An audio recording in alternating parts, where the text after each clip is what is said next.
Hi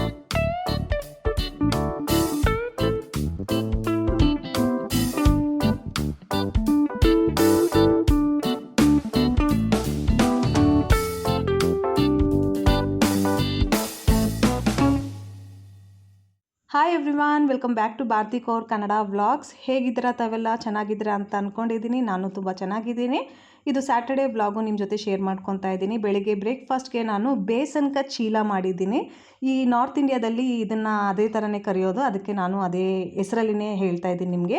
ಈ ಬೇಸನ್ಕ ಚೀಲ ಮಾಡೋದಕ್ಕೆ ಕಡಲೆ ಹಿಟ್ಟಿನಲ್ಲಿ ರುಚಿಗೆ ತಕ್ಕಷ್ಟು ಉಪ್ಪು, ಖಾರ, ಸ್ವಲ್ಪ ಗರಂ ಮಸಾಲ, ಅಜ್ವೇನು ಜೀರ್ಣಕ್ಕೆ, ಮತ್ತು ಹಲ್ದಿನೂ ಹಾಕ್ತಾರೆ, ಅಂದರೆ ಅರಿಶಿನೂ ಹಾಕ್ತಾರೆ ಸ್ವಲ್ಪ ಕಲರ್ ಚೆನ್ನಾಗಿ ಬರಬೇಕಂತ ಹೇಳ್ಬಿಟ್ಟು.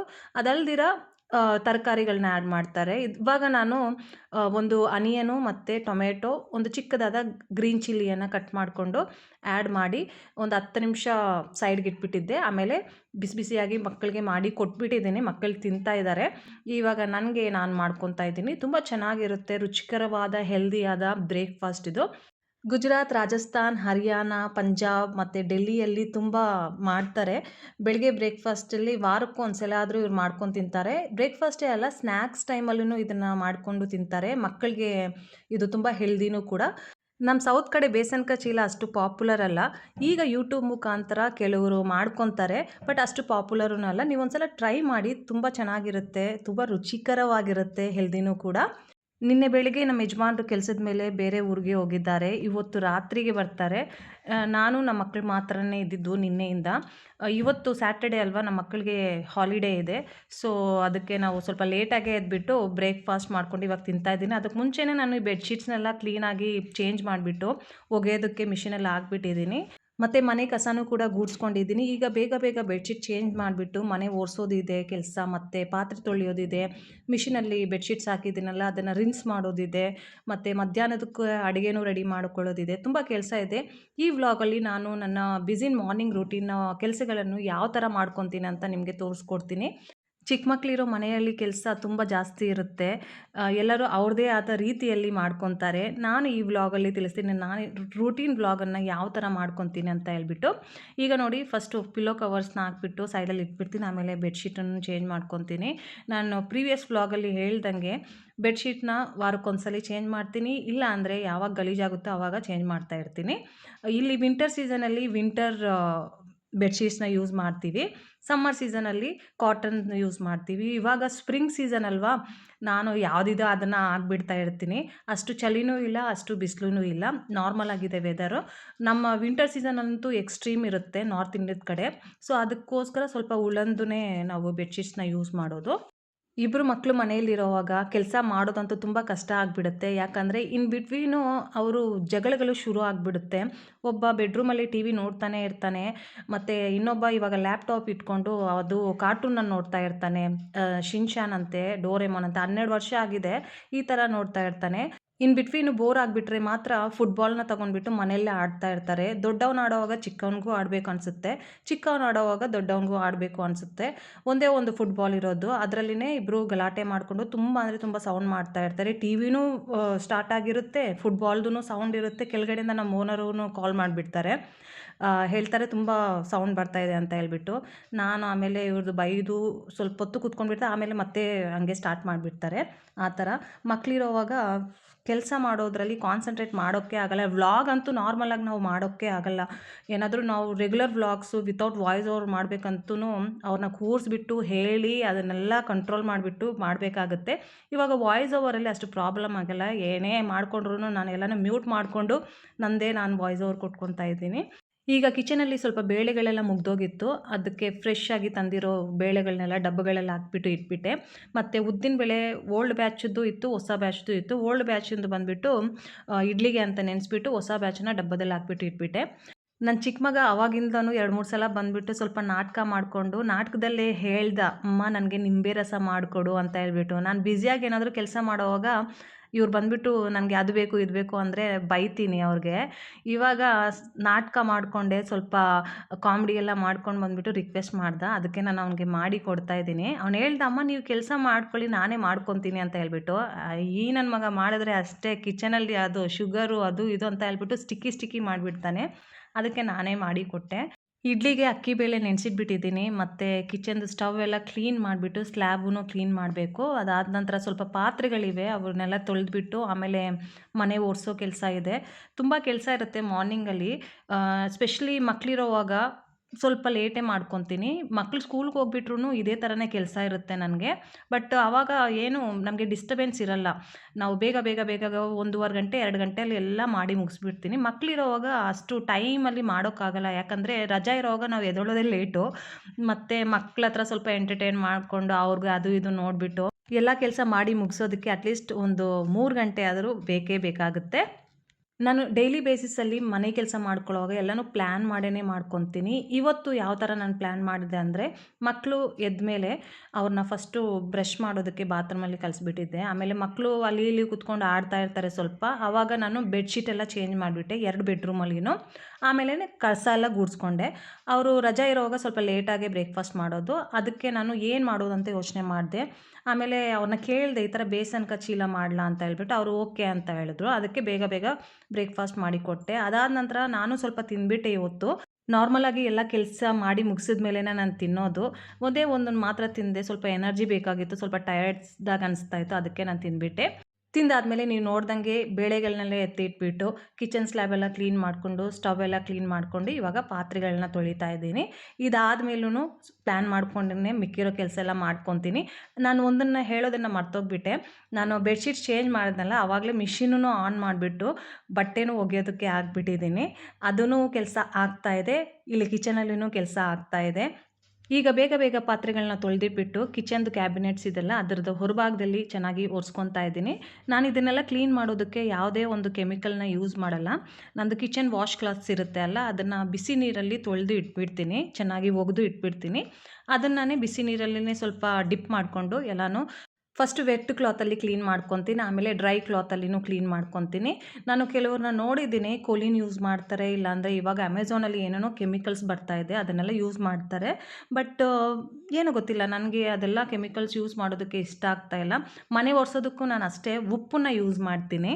ನಮ್ಮಮ್ಮ ಚಿಕ್ಕ ವಯಸ್ಸಲ್ಲಿ ಅದನ್ನು ಹೇಳ್ಕೊಟ್ರು, ಉಪ್ಪಿಂದ ಮನೆಗೆ ಒರೆಸಿದ್ರೆ ಚೆನ್ನಾಗಿ ಬ್ಯಾಕ್ಟೀರಿಯಾಸ್ ಎಲ್ಲ ಕಿಲ್ ಆಗಿಬಿಡುತ್ತೆ ಅಂತ ಹೇಳ್ಬಿಟ್ಟು. ನಾನು ಯಾವುದೇ ರೀತಿಯ ಕೆಮಿಕಲ್ಸ್ನ ಹಾಕ್ಬಿಟ್ಟು ಮನೆಯೆಲ್ಲ ಒರೆಸಲ್ಲ.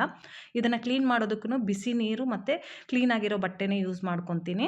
ಈಗ ನನ್ನ ಚಿಕ್ಕ ಮಗಂದು ಫುಟ್ಬಾಲ್ ಸ್ಟಡ್ಸ್ನ ವಾಶ್ ಮಾಡ್ತಾ ಇದ್ದೀನಿ. ಮಕ್ಕಳು ಆಡ್ಕೊಂಡು ಬರ್ತಾರಲ್ಲ, ಈ ಸ್ಟಡ್ಸಲ್ಲಿ ತುಂಬ ಅಂದರೆ ತುಂಬ ಮಣ್ಣೆಲ್ಲ ಸೇರ್ಕೊಂಡಿರುತ್ತೆ. ಅದು ಬೇರೆ 3 ದಿವಸದಿಂದ ಇಲ್ಲಿ ಮಳೆ ಬರ್ತಾ ಇದೆ. ಮಳೇಲಿ ಯಾರು ಫುಟ್ಬಾಲ್ ಆಡ್ತಾರೆ ಅಂತ ಹೇಳಿದ್ರೂ ಅವರು ಇದನ್ನು ಸ್ಟೈಲಾಗಿ ಹಾಕ್ಕೊಂಡು ಆಡ್ಕೊಂಡು ಬರ್ತಾರೆ. ಮನೆಗೆ ಬರೋವಾಗ ಸ್ಟೆಪ್ಸ್ ಮೇಲೆ ಮನೆಯಲ್ಲಿ ಸ್ಟಡ್ಸಲ್ಲಿ ಇಷ್ಟೊಂದು ಗಲೀಜಿರುತ್ತೆ ಅಂದರೆ ನಾನು ಹೇಳೋಕ್ಕೆ ಆಗಲ್ಲ. ಅದನ್ನು ನೀರಲ್ಲಿ ಹಾಕಿ ಇಟ್ಬಿಟ್ಟಿದ್ದೆ, ಇವಾಗ ಅದನ್ನೇ ತೊಳಿತಾ ಇದ್ದೀನಿ. ಇವಂದೇ ಅಲ್ಲ, ದೊಡ್ಡ ಮಗಂದೂ ಅದೇ ರೀತಿಯಾದ ಕೇಸು. ಅವನದು ಫಸ್ಟೇ ನಾನು ತೊಳೆದಿಟ್ಬಿಟ್ಟಿದ್ದೀನಿ, ಚಿಕ್ಕ ಮಗಂದು ಮಾತ್ರನೇ ನಾನು ಕ್ಯಾಪ್ಚರ್ ಮಾಡಿರೋದು. ಸೊ ಶೂಸ್ನ ವಾಶ್ ಮಾಡಿಬಿಟ್ಟು ಈಗ ಬಟ್ಟೆ ಒಗೆಯೋದಕ್ಕೆ ಬಂದಿದ್ದೀನಿ. ಆ್ಯಕ್ಚುಲಿ ನಮ್ಮದು ಮಿಷಿನ್ ಬಂದುಬಿಟ್ಟು ಆಟೋಮ್ಯಾಟಿಕ್ಕು. ಇದರಲ್ಲಿ ನಾನು ವಾಶ್ ಮೋಡು ಮತ್ತು ಸ್ಪಿನ್ ಮೋಡ್ ಮಾತ್ರನೇ ಯೂಸ್ ಮಾಡ್ತೀನಿ. ರಿನ್ಸ್ ಮೋಡಲ್ಲಿ ನಾನೇ ಮ್ಯಾನ್ಯುಲಾಗಿ ಬಟ್ಟೆಗಳನ್ನೆಲ್ಲ ರಿನ್ಸ್ ಮಾಡ್ಕೊತೀನಿ. ಇದರಿಂದ ಬಟ್ಟೆ ಎಲ್ಲ ಚೆನ್ನಾಗಿ ಕ್ಲೀನ್ ಆಗುತ್ತೆ. ಏನಾದರೂ ಎಲ್ಲ ಬಟ್ಟೆ ಹಾಕ್ಬಿಟ್ಟು ಎಲ್ಲ ಮೋಡ್ಗಳನ್ನು ಯೂಸ್ ಮಾಡಿಕೊಂಡು ವಾಶ್ ಮಾಡಿದ್ರೆ ಅಂತೂ ಸ್ವಲ್ಪ ವೈಟ್ ಪ್ಯಾಚಸ್ ಎಲ್ಲ ಬರುತ್ತೆ. ಮಿಷಿನ್ನ ನಾನು ವಾರಕ್ಕೊಂದ್ಸಲ ಕ್ಲೀನ್ ಮಾಡ್ತಾ ಇರ್ತೀನಿ. ಸೈಡಲ್ಲಿ ಆ ಫಿಲ್ಟರ್ಸ್ ಇರುತ್ತಲ್ಲ, ಅದನ್ನೆಲ್ಲ ಎತ್ತಿ ಕ್ಲೀನ್ ಮಾಡಿದ್ರೂ ವೈಟ್ ಪ್ಯಾಚಸ್ ಎಲ್ಲ ಇರುತ್ತೆ. ಅದಕ್ಕೋಸ್ಕರನೇ ನಾನು ಮ್ಯಾನ್ಯುಯಲ್ ಆಗಿಯೇ ಹಿಂಗೆ ಮಿಷಿನ್ನಲ್ಲಿ ನೀರು ತುಂಬಿಸ್ಕೊಂಡು ಮಾಡ್ಕೊತೀನಿ. ಇದರಿಂದ ಎಲ್ಲ ಬಟ್ಟೆಗಳೆಲ್ಲ ಚೆನ್ನಾಗಿ ಕ್ಲೀನ್ ಆಗಿಬಿಡುತ್ತೆ. ಇದು ನಮ್ಮದು ಮಿಷಿನ್ ಬಂದುಬಿಟ್ಟು ಆಲ್ಮೋಸ್ಟ್ 11 ಇಯರ್ಸ್ ಆಗ್ತಾಯಿದೆ. ಒಂದು ಸಲನೂ ನಾವು ಸರ್ವಿಸ್ ಮಾಡಿಸ್ಕೊಂಡಿಲ್ಲ.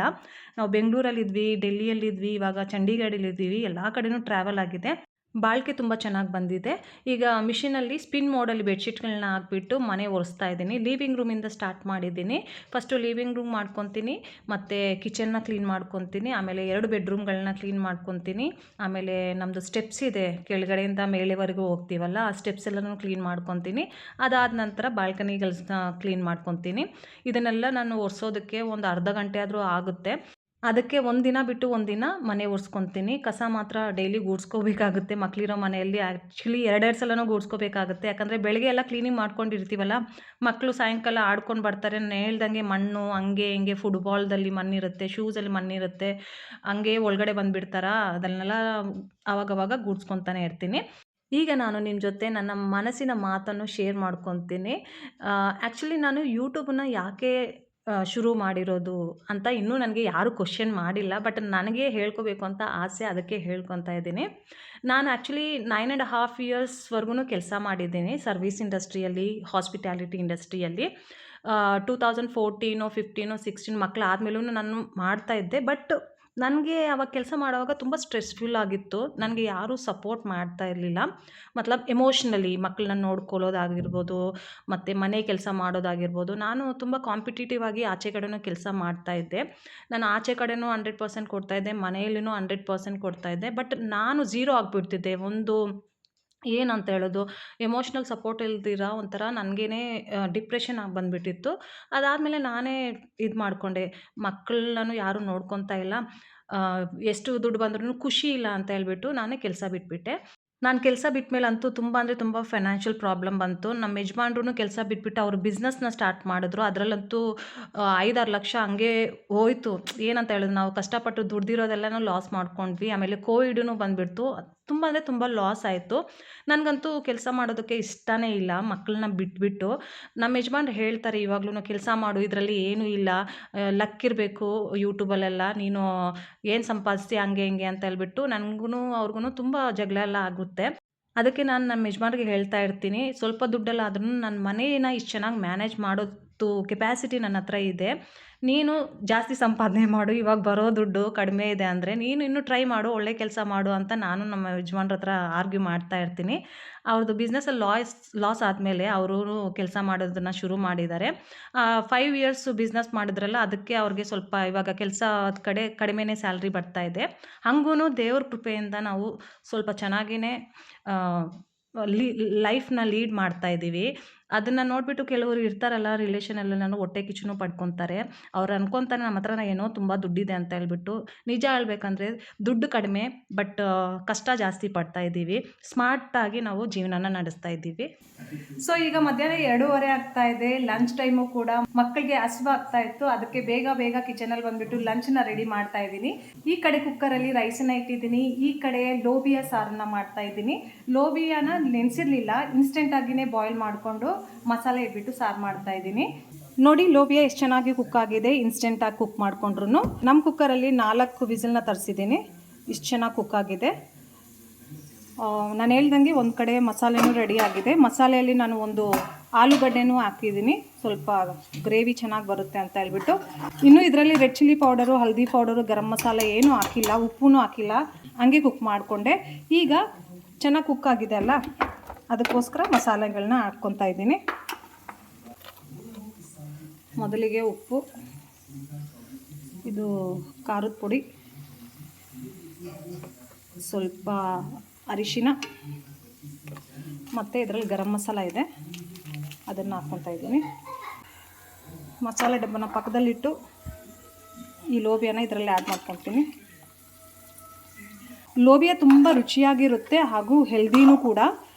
ನನ್ನ ಅಮ್ಮನ ಮನೆಯಲ್ಲಿ ಲೋಬಿಯಾನ ರಾತ್ರಿ ನೆನೆಸ್ಬಿಟ್ಟು ಬೆಳಗ್ಗೆ ಕುಕ್ ಮಾಡ್ತಾಯಿದ್ರು, ಇಲ್ಲಾಂದರೆ ಬೆಳಗ್ಗೆ ನೆನೆಸ್ಬಿಟ್ಟು ರಾತ್ರಿಗೆ ಕುಕ್ ಮಾಡ್ತಾಯಿದ್ರು. ಬಟ್ ಇನ್ಸ್ಟೆಂಟಾಗಿ ಮಾಡ್ಬೋದು ಅಂತ ನನಗೆ ಮದುವೆ ಆದಮೇಲೆ ಗೊತ್ತಾಗಿದ್ದು. ಸೊ ನಾನು ಹಂಗೆ ಇನ್ಸ್ಟೆಂಟಾಗಿಯೇ ಬಾಯ್ಲ್ ಮಾಡ್ಕೊತೀನಿ. ಸೊ ಇವಾಗ ಇದರಲ್ಲಿ ಸ್ವಲ್ಪ ನೀರನ್ನು ಆ್ಯಡ್ ಮಾಡ್ತಾಯಿದ್ದೀನಿ. ಲೋಬಿಯಾದನ್ನೇ ಇದು ಕುಕ್ಕರಿಂದ ತೆಗೆದಲ್ಲ ಲೋಬಿಯಾ, ಅದರದ್ದೇ ಸ್ವಲ್ಪ ನೀರು ಮತ್ತು ಮಸಾಲೆಗಳನ್ನ ಗ್ರೈಂಡ್ ಮಾಡ್ಕೊಂಡಲ್ಲ ಅದರದ್ದು ಸ್ವಲ್ಪ ನೀರು ಎಲ್ಲನೂ ಮಿಕ್ಸ್ ಮಾಡಿಕೊಂಡು, ಕೆಳಗಡೆ ಬಿಟ್ಟಿದೆ, ಚೆಲ್ಲೋಗಿಬಿಟ್ಟಿದೆ ನೋಡಿ. ಇದರಲ್ಲಿ ಇನ್ನೂ ಸ್ವಲ್ಪ ನೀರು ಆ್ಯಡ್ ಮಾಡ್ತಾಯಿದ್ದೀನಿ, ಯಾಕಂದರೆ ಇದು ಕುದಿದ ಮೇಲೆ ಸ್ವಲ್ಪ ತಿಕ್ಕಾಗಿಬಿಡುತ್ತೆ. ಲೋಬಿಯಾ ಮತ್ತು ಆಲೂಗಡ್ಡೆ ನೀರನ್ನ ಅಬ್ಸರ್ವ್ ಮಾಡ್ಕೊಂಡ್ಬಿಡುತ್ತೆ. ಅದಕ್ಕೋಸ್ಕರನೇ ಸ್ವಲ್ಪ ರೈಸ್ ಜೊತೆ ಈ ಥರ ಲಿಕ್ವಿಡ್ ಆಗಿದ್ರೆ ಚೆನ್ನಾಗಿರುತ್ತೆ ಅಂತ ಹೇಳ್ಬಿಟ್ಟು ನೀರನ್ನ ಆ್ಯಡ್ ಮಾಡಿಕೊಂಡೆ. ಇವಾಗ ಒಂದು ಸಲ ಉಪ್ಪು ಖಾರ ಚೆಕ್ ಮಾಡಿಬಿಟ್ಟು ಒಂದು 5 ನಿಮಿಷ ಕುದಿಯೋಕ್ಕೆ ಇಡ್ತೀನಿ. ಈ ಕಡೆ ನೋಡಿ ರೈಸೂ ಆಗಿಬಿಟ್ಟಿದೆ. ಉಪ್ಪು ಖಾರ ಎಲ್ಲ ಚೆಕ್ ಮಾಡಿದ್ದೀನಿ, ಎಲ್ಲನೂ ಕರೆಕ್ಟಾಗಿದೆ. ಇವಾಗ ಮುಚ್ಚಳ ಮುಚ್ಚಿಬಿಟ್ಟು ಮೀಡಿಯಮ್ ಫ್ಲೇಮಲ್ಲಿ ಒಂದು 5 ನಿಮಿಷಕ್ಕೆ ಕುದಿಯೋದಕ್ಕೆ ಇಡ್ತೀನಿ. ಸೊ ಫೈನಲಿ ನಮ್ಮ ಲಂಚ್ ರೆಡಿ ಆಗಿಬಿಟ್ಟಿದೆ, ಮಕ್ಕಳಿಗೆ ಸರ್ವ್ ಮಾಡ್ತಾ ಇದ್ದೀನಿ. ಈಗ ಈ ವ್ಲಾಗ್ನ ಇಲ್ಲೇ ಎಂಡ್ ಮಾಡ್ತಾ ಇದ್ದೀನಿ. ಐ ಹೋಪ್ ನಿಮಗೆ ಈ ವ್ಲಾಗ್ ಇಷ್ಟ ಆಗಿದೆ ಅಂತ ಹೇಳ್ಬಿಟ್ಟು. ಸ್ವಲ್ಪ ಆದರೂ ಇಷ್ಟ ಆದರೆ ಪ್ಲೀಸ್ ಈ ವ್ಲಾಗ್ನ ಲೈಕ್ ಮಾಡಿ. ನಮ್ಮ ಚಾನಲನ್ನು ಇನ್ನೂ ಸಬ್ಸ್ಕ್ರೈಬ್ ಮಾಡಿಲ್ಲ ಅಂತ ಹೇಳಿದ್ರೆ ಪ್ಲೀಸ್ ಸಬ್ಸ್ಕ್ರೈಬೂ ಮಾಡಿ. ನಿಮ್ಮಿಂದ ಸ್ವಲ್ಪ ಸಪೋರ್ಟ್ ಆಗಿಬಿಡುತ್ತೆ. ಮತ್ತು ಯಾವ ಥರ ವ್ಲಾಗ್ಸ್ ಮಾಡಿದ್ರೆ ಚೆನ್ನಾಗಿರುತ್ತೆ ಅಂತ ಹೇಳ್ಬಿಟ್ಟು ನೀವು ಕಾಮೆಂಟ್ ಮೂಲಕ ತಿಳಿಸಿ. ನಾನು ಅದೇ ಥರನೇ ವ್ಲಾಗ್ಸ್ನ ಮಾಡ್ತೀನಿ. ನಮ್ಮದು 2 ಸ್ಟೇಟ್ಸ್ ಲವ್ ಮ್ಯಾರೇಜ್ ಆದ್ದರಿಂದ ನಿಮ್ಗೇನಾದರೂ ನಮ್ಮ ಬಗ್ಗೆ ತಿಳ್ಕೊಬೇಕಂದ್ರೆ ಅದನ್ನು ಕಮೆಂಟ್ ಮಾಡಿ ಹೇಳಿ. ನಾನು ನಿಮಗೆ ಎಲ್ಲನೂ ಹೇಳ್ತೀನಿ, ಯಾವ ಥರ ನಾವು ಮದುವೆ ಆಗಿದ್ದು ಮತ್ತು ಯಾವ ಥರ ನಮ್ಮ ಜೀವನ ಇಷ್ಟು ವರ್ಷ ಇತ್ತು ಎಲ್ಲನೂ ನಾನು ನಿಮ್ಮ ಜೊತೆ ಶೇರ್ ಮಾಡ್ಕೊತೀನಿ ಅಂತ ಹೇಳ್ಕೊಳ್ತಾ ಈ ವ್ಲಾಗ್ನ ಇಲ್ಲೇ ಎಂಡ್ ಮಾಡ್ತಾ ಇದ್ದೀನಿ. Thank you so much for watching. Bye, take care, have a good day.